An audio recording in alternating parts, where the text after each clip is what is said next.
One part of the thing is actually correct, that you don't need a proper grassroots or younger age level training to reach the civil services. That's true. Time we have, we need to have really utilize it effectively. So we understand the value of time. So that is the main thing that I would suggest, rather than a proper time management study. Like, you need to have proper plan as to what you should do, and you should just implement it in that effectively. I had some strategies in place I discussed with you. And since I got that validation, I knew that the path that I was going was correct. So maybe Pathways gave me that path to go in that direction.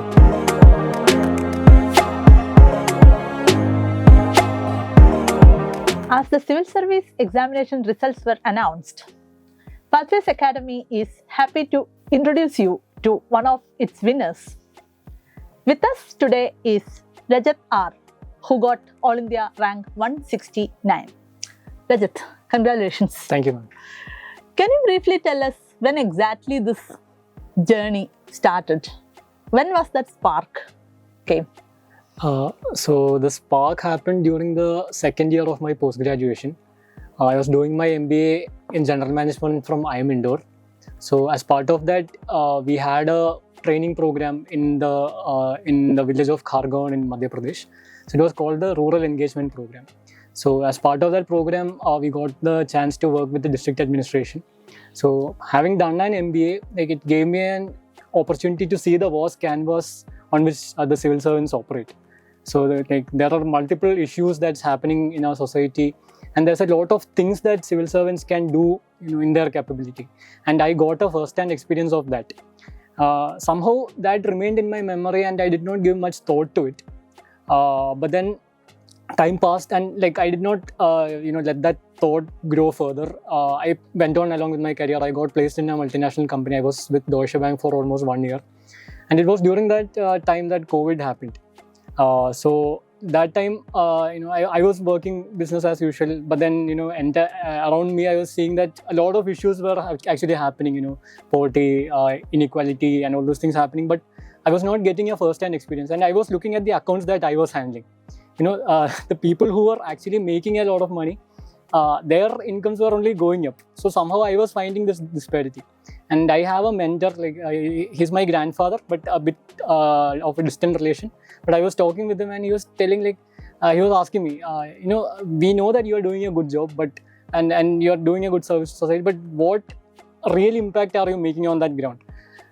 So that question actually kind of struck me, and I was looking at various other career options. I even worked with an NGO for some time.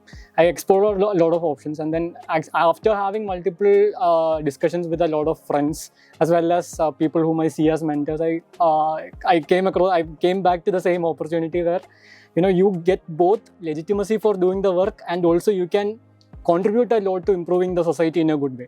So that is how I came across civil service as a good career option, and from 2022 I started going full swing for it. I gave my first attempt in 2022 itself. Somehow I happened to clear the prelims, but I could not get through mains. Then again I gave the 2023 attempt. At that time I could not get past the interview stage, and finally in 2024 I made it to the rank. Many people still believe that you have to start from a very early age, like from your school, to crack this exam. I mean, you have to start your training from a very younger age. But in your case, you're saying that you started it the actual training started much later. Right. So, but still, everything was okay now, you were able to make it to the list. So, in your school days and all, were you into any of this general knowledge, acquisition of those things, or developing of those skills, which eventually would have helped you, even though you didn't go for a full-time training at that time? Ma'am, one part of the thing is actually correct, that you don't need a proper, grassroots or younger age level training to reach the civil services. That's true. But there are a lot of things that we do in our childhood or even in our adolescence that actually helps us in this journey. One of the things I feel that helped me a lot was I was an avid quizzer in my school days. So I did not take up quizzing as a hobby because I wanted to make it to the civil services. I thought it was a very enriching experience, and hence I went for that. But somehow or the other, it has helped me when it comes to preparation for the civil services. And the other thing, when we take up hobbies like quizzing, it makes us socially conscious and also aware. We become more conscious about things that are happening around us, and also we tend to develop skills like curiosity and inquisitiveness. So all those things actually help us in later in our service also. And when we are actually preparing for the civil services, it's a very vast syllabus that we are having to deal with. So such skills help us to comprehend the syllabus better, navigate the syllabus better, and also not get bored. So I feel in that way, some of the things that we latently do that come back and help us later when we are doing much farther things. So those kind of things I have done, but formally I can say that I have not done anything prior to 2020. Okay. So all this quizzing experience would have come really handy when you do your prelims, especially when you have to pick up out of the 4 options, when you have to pick up the right one. I think it would have been really helpful, right? Absolutely, ma'am. Absolutely. Because ma'am, prelims from my humble understanding is that it is more of a game of skill than a game of knowledge. The actual knowledge that you prepare and go for prelims is actually maybe 30%. Because I have given 3 prelims and both 3 prelims I have scored above 100 marks. But maybe the actual questions that I knew would be like 20 to 30 only. The rest questions are things that we get through our intuition or through our common sense. And how do we build that common sense is through reading, through hobbies like quizzing, or just being conscious and being aware of the things that are happening around us. So that can help us go a long way beyond the knowledge that are imparted by books. I really felt. People from engineering background and all sometimes find it difficult to write long answers which is required for your mains. Especially, you have a lengthy essay paper there, and again, the other things are all descriptive type. And how did you were able to manage it? Right, ma'am. This actually, I really faced the problem when it came to this. Like I can go attempt by attempt, because in 2022 when I gave my attempt, I went for a social science optional because first thing, it had a bit of overlap with my post-graduation, and secondly because the subject sociology with thinkers like Karl Marx etc. really influenced me. So I found a lot of correlation between things happening around us and what we are actually doing in our syllabus. So I went for that. And that was purely because it was not a rational decision, it was purely an emotional decision. And when I started writing these answers, I knew that somehow my answers were becoming very mechanical and very objective. But that is not, I feel, how a social science answer should be. It should be holistic, it should be subjective, and the answer should speak for itself. Somehow I was missing that, and my assumption was also right, because I ended up scoring really low marks when it came to my optional paper. Then things that I started doing is I started reading a lot, especially when it comes to sociological literature, etc. Secondly, I also registered for a post-graduation in sociology from IGNOU.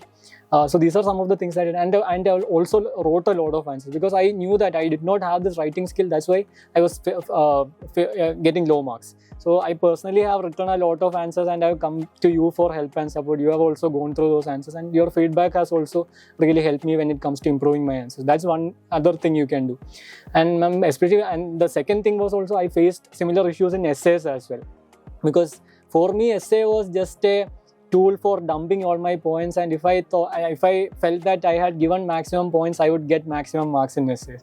But most of that misconception actually changed when you had shared the series that you had started. So I went through that, and I got a lot of points from that. And one of the few things is that it's not about the quantity of points, it's about the quality. And secondly, the essay should speak for itself. It should have a personality and it should have a voice of its own. But then I went back to my answers, my essays, and it was just plain text and points in a structure format. That's it. And this time and last time I had really low marks in essay, I had only 92 marks out of 250. So this time I put in extra effort to give that sort of life to my essay, and I added a lot of reading also. For example, just for this, in the last 1 month I might have read around 36 to 40 books in between my preparation and job, just for this. And I think all those things may have helped me a lot in my preparation, because ma'am, often we think that we have a defined syllabus, and if you stick to that, we can get through this exam. But what I have felt is that a lot of the knowledge of things happening around us and lot of lateral knowledge that we gain through our everyday life and understanding that can help us a lot when it comes to civil services examination. And that is one of the reasons why I feel that this examination is also a great leveler, because people may be preparing for 5-6 years and some people may be preparing for 1 year, but still when it comes to the actual exam, their marks may be the same.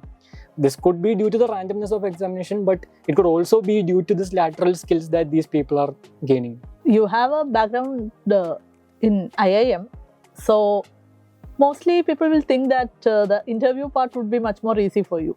Was it like that, or you had to do anything special for that? Ma'am, I initially thought that first time I got the interview call in 2023 last year, and I was the last person to go on the last day. So I had a lot of time. So I felt kind of really bad about not preparing. So I went full swing and I gave maximum mock interviews, and wherever there was some opportunity, I was there and giving that mock interview. So my understanding was that will improve my personality. But what I felt in the end after all this experience is that somehow you need to trust yourself more than seeking external validation. So one thing that I learned during this journey is that we need to have a set of close people whom we can trust, and for the other people it's just a matter of time, or you are just another candidate. So more than relying on other people and seeking validation, what I did differently this time is that I developed a set of close people. For example, you were one of them. I came to ma'am and sir for a lot of one-on-one sessions. So all those one-on-one sessions, how it helped me was, we were sitting together and you had proper time to assess me as a personality. And the assessment coming from one-on-one session is not like the kind of assessment that is coming from mock interviews, because there's a lot of time that is being spent, and there's a lot of in-depth understanding also that's happening place. So after that, I felt that one-on-one sessions were the only thing that I needed. And you had also given me a lot of suggestions prior to my interview, like my answers were getting too perfect, too mechanical. So those are kind of suggestions that only people very close to us and who know us personally can give. So rather than going for mock interviews, I did not take a single mock interview this time. Rather, I relied on people whom I trust and my own instinct and personality.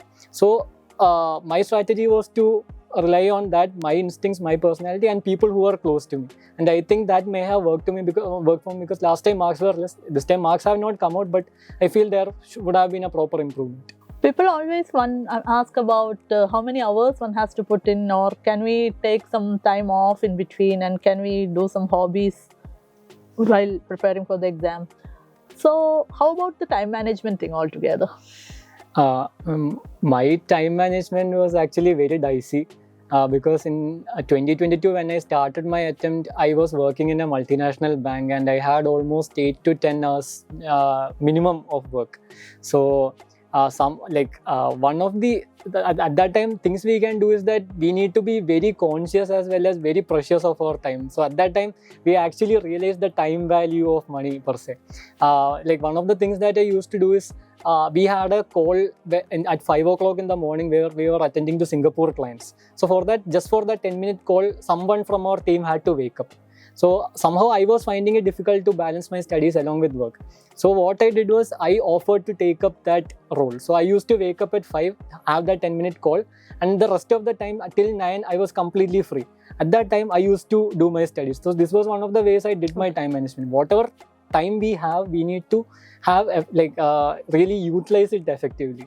So we understand the value of time. So that is the main thing that I would suggest, rather than a proper time management study. You need to have proper plan as to what you should do, and you should just implement it in that effective time. Because for working candidates, we can expect that we'll have 5-10 hours for 5 to 6 hours per day, but that is very subjective. Some days you may have to stay till 12 o'clock in the night. Sometimes you'll have to wake up in the morning. But these kind of slots where other people will not disturb you, that will come. So you need to be very choosy and picky about that. And then using that time, you need to put in your maximum advantage. And then I also used to do things like in between lunch break, I used to read the newspaper. And then whenever there was some meetings where I was not there, I used to listen to something. And another strategy that I did, but I would not recommend to other candidates, is that for me, prelims was an okay part. I used to manage prelims all the time, but mains was not something that was comfortable for me. So during mains, I usually try to switch my jobs. So, for example, 2020 after mains, I left Deutsche Bank. So during that time, I got around 2-3 months where I could prepare for mains. And the same thing I did again. I joined a tech startup here in Thiruvananthapuram, and I continued there till 2023 mains. And in between 2023 mains, I switched that for another startup. So at that time, you get some 2 months cooling period. So that 2 months, you don't have to do much of work also. So that I could effectively channel into my mains preparation, and I felt that would also help. What about the hobbies and how did you relax? Yes, ma'am. I made sure that I do all my hobbies also. Like that was just coincidental. It was not any plan or anything. It just went that way. 2023, like I decided to go full swing. Like all I was doing was my job and my studies. But halfway through preparation, in between mains, I there reached the stage where I kind of broke because my mental resilience was down. My concentration was down. I was sitting for hours. Maybe looking at the screen working or even looking at the book studying, but it was not actually translating into result. So at that time I spoke to my parents, and they knew that from beginning itself I identify myself as an all-rounder. I do all kind of things, and that defines me as a person. So they told me like one examination or one thing should not define you or your personality or your character, and you should pursue all that. And the post we are going to is that of a civil servant. He will have to manage the lives of maybe hundreds or thousands of people. If you can't manage that small aspect of your life, how will you do that? And that question was like very thought-provoking for me. So I made it a point that I'll have some timetable or somehow I'll stick in all my routines. And this time I think that properly worked for me also, because I was pursuing hobbies like going to the gym, practicing martial arts, even swimming and learning instruments. So all these things I was trying to do also. Like I did not have any plan or anything as such. If I had some mood to do that, I never kept it for later. I just did that. I think that may have worked for me. And in the interview also, all of these skills that I had kept, the interview panelists were also really curious to know more about these things, and that may have fetched me more marks in the interview. With this rank, high chance that you may get IPS, right? Yes. So how about that? I mean, all this training, martial arts and all this is going to be helpful, I hope. Definitely, ma'am. My interest in football, martial arts, definitely we start these things as a hobby before service, and we may not be giving too much thoughts about this, but later, now that you have said also, I realized that it will help us more in later on in life also. So that is yet another reason why we should cultivate these hobbies and interests also. I hope you end up in IPS only, because the training in NPS is really top notch and it's going to be useful for a lifetime. So before we wind up, I just want you to share your experience with Pathways Academy, because you came as an interview candidate, then later you were there during the test series, and again you were part of the content team. So overall, we want to hear your experience in Pathways. It was a very enriching experience. I still remember the first time I came to Pathways, both ma'am and sir both were there. And like how you treat your own son, ma'am had some sweets you had got from some temple or something. You had that sweet, and you did not even know me as a person. Straight away I came in, and not even treating me as a stranger. You just offered me that, and that was something very out of the blue. I never expected, ma'am, you have been in IPS and all those things. But even then, so down to earth and so humble, you made me feel really welcome at this institute. That's why after the result came, I was going to different places and looking for a setup to sit and study. But I recollected that experience where where both of you made me feel at home. So I thought that this would be a place where I would feel at home and I would be comfortable. So that is why after my interview result in 2023, I was completely broke, and I was even contemplating giving a further attempt. But then sir also had talked to me, and he said that you can try once more. So that's why I called you, and I had come to the academy. I took a seat in the reading room. I also had developed some good friend circles, people whom I can learn from. And at that time, you were sending me test series for the prelims examination also. But like at that time, my mindset was that I will not study anything for prelims, because prelims I'll qualify, and I was going down in mains, so I'll only focus on mains. That was the thing. But then when you sent me that question paper, I started doing that, and maybe I still recollect I got around 60 to 70 marks, and then I understood that here also there's work that needs to be done. So in effect, I would not have qualified 2024 prelims if you had not sent me that question paper. And then secondly, the ecosystem that was here, that definitely helped me, because all through my 3 years I've been almost preparing alone. But when I came across this good bunch of candidates and very studious people and this ecosystem, even though I was not in a mood to pick myself up and study, I got that motivation from outside to do something, because all these people of my age, they productively from morning to night they are sitting and studying. It felt really encouraging for me, and I was like in a very low phase of my life. That time, seeing that, it gave me a lot of motivation as well as encouragement, and the friends around me, they were also pushing me. So and I was also, and later I also reached the stage where I could push them. So it was a very healthy competition that was taking place, and I never expected it to happen in a exam as competitive as civil services. And in addition to that, we had support from ma'am, sir, and other faculties also. So that is how it's continued, and then I cleared prelims. And then coming to the main stage again, I came to you with help for essays and my sociology paper.